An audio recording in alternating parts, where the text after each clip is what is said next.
Assalamualaikum warahmatullahi wabarakatuh. Perkenalkan, saya Rahmasari dengan NIM 2120203884206003.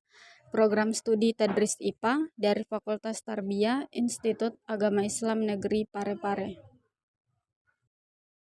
Baiklah, pada kesempatan kali ini saya akan menjelaskan mengenai manajemen kurikulum pendidikan di sekolah, di mana yang akan saya bahas di sini terdiri dari pengertian, ruang lingkup, prinsip, fungsi, dan model penerapan manajemen kurikulum pendidikan di sekolah.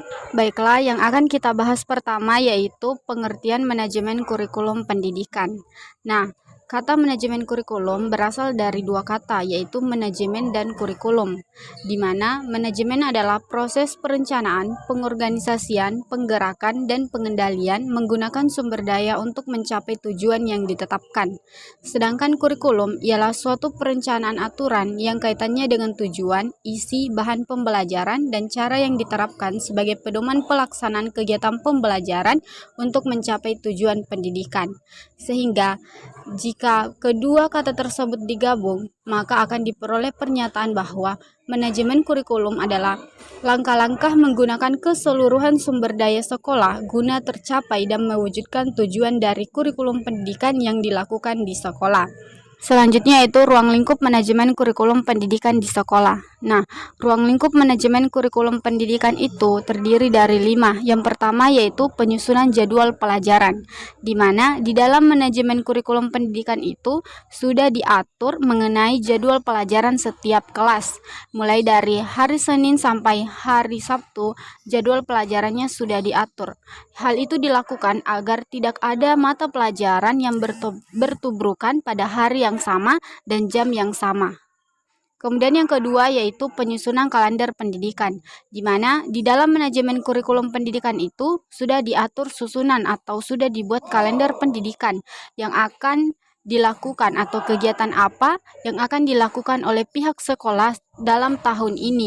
Kemudian yang ketiga yaitu pembagian tugas guru, di mana setiap guru sudah diatur atau sudah dibagi tugasnya masing-masing, sehingga tidak ada guru yang akan mempunyai tugas yang lebih banyak atau lebih sedikit, karena semua itu sudah dibagi atau sudah diatur secara merata di dalam manajemen kurikulum pendidikan. Kemudian selanjutnya itu pengelompokan siswa, di mana setiap siswa itu dikelompokkan menjadi beberapa bagian untuk dimasukkan ke dalam kelas yang sesuai dengan mereka. Kemudian yang terakhir yaitu penyusunan rencana pelaksanaan pembelajaran.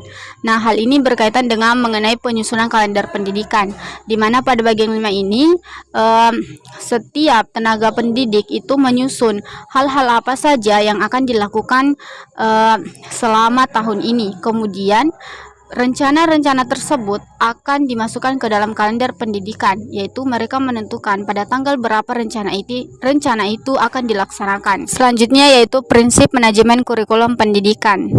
Nah, prinsip manajemen kurikulum pendidikan itu ada 5. Yang pertama yaitu produktivitas, di mana bagaimana manajemen kurikulum pendidikan itu bisa menghasilkan sesuatu yang dapat mengubah proses belajar mengajar menjadi lebih baik lagi dari sebelumnya. Dan yang kedua yaitu demokratisasi, di mana demokratisasi yaitu bersifat menyeluruh, di mana di dalam manajemen kurikulum pendidikan itu semua hal-hal yang berkaitan dengan pembelajaran itu sudah diatur secara menyeluruh. Selanjutnya yaitu efektivitas dan efisiensi, di mana efektivitas itu adalah pencapaian hasil dari kerja keras yang kita lakukan dan melihat seberapa banyak perjuangan yang telah kita lakukan dalam mencapai hasil yang kita raih ini. Sedangkan efisiensi yaitu pencapaian hasil dari kerja keras yang kita lakukan tanpa memperdulikan seberapa banyak pengorbanan yang telah kita lakukan.